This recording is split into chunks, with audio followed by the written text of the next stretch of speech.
So for our dark green, that's quite a lovely muted bluey green, isn't it? A muted bluey green. So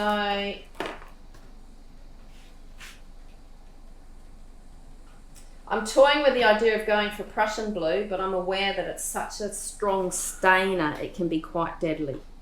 But it might be a really nice one to start with. We could try some Prussian blue. This is Prussian blue. It's a greeny. I've got Prussian blue. Prussian blue. You might have indigo would do just as well. Indigo is close. Prussian blue is a dark, it's a very dark greeny blue. There's a little bit of the phthalo dye underneath it in the pigments. So in the pigments here it says PB27. So PB27 is the underlying pigment. And if I pull out the book, these are all international standard pigments. So if I look up PB27, it's usually the phthalo blues, pigment blue. So red.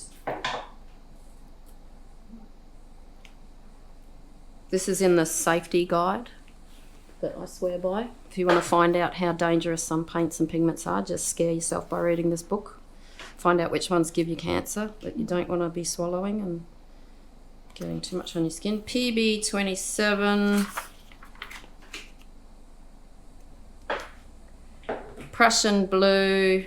Oh, it's slightly high. It's not based on phthalo, but it is a dye. It's a ferric ammonium ferrocyanide. Nice, that sounds great. But see, but the phthalo's innocent one. Any phthalos, like the phthalo turquoise, phthalo blue, phthalo stands for phthalocyanine. Phthalocyanine. So it's not cyanide. That's just, it's a different thing. It's not cyanide. So phthalocyanine is quite innocuous. My cat walked through some phthalo turquoise one time, and then I spotted her and I thought, I'm going to get that cleanup happening before you lick your paws. So I've got this classic photo and video of me cleaning her paws. That's a phthalo green. Yeah, so that's based on a dye. Right. So can you see the pigments on the tube? Does it say little tiny letters, PB something?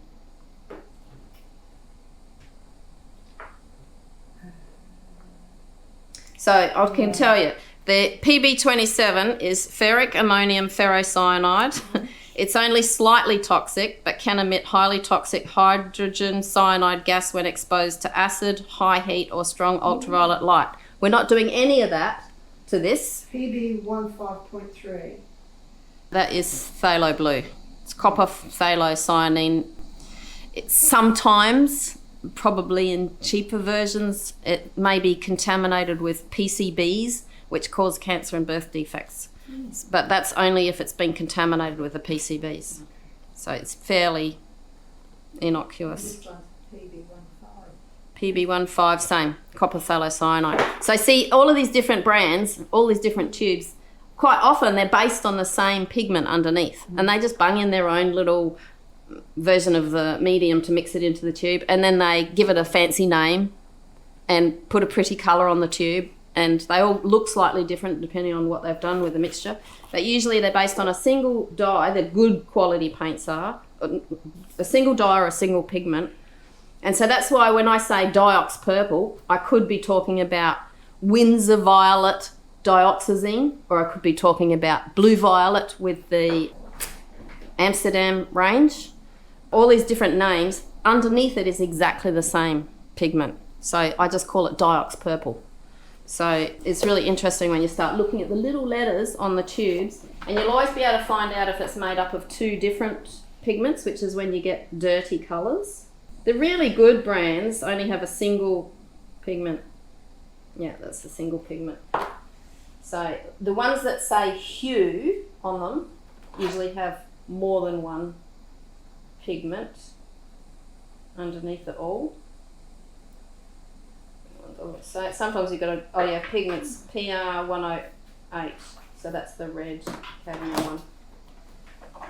So anything with a hue is a mixture, and that's why you get the dirty colours.